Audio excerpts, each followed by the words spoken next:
Magandang araw mga idol.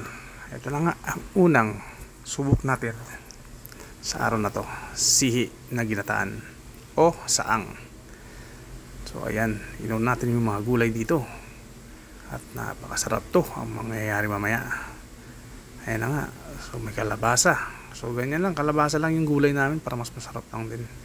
Yung purpose lang namin dito ay maihalo sa sabaw. So yun, may sili para medyo maanghang, may kagat ng konti. Ayan na nga. Unahin natin yung bawang, sibuyas sa kawali, tsaka mantika. Pagkulo yan, ayan na, inahalo natin yung pangalawang gata.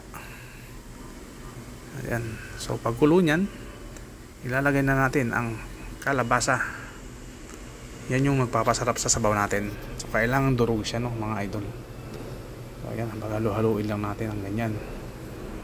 Then sunod dyan, ayan, yung saang na natin, lalagay na natin lahat. So mga kakaiba-iba yung mga uri ng sihi o laman dagat.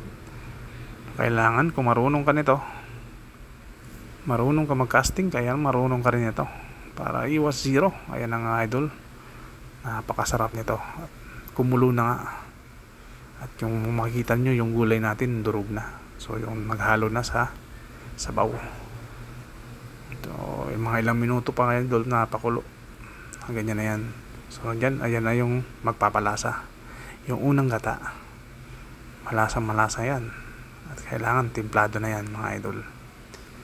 So yan, lagyan ng paminta, baka asin, tsaka konting betsintang. Ganun lang kadali. So pagkulo nyan, ayan na, kumulo na ulit. Titikman na natin to. Yan yung saang natin mga idol, napakasarap nyan.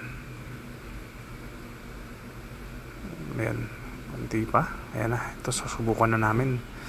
Hinilan lang namin, ayan. Alright, oying napakasarap na tanghalian.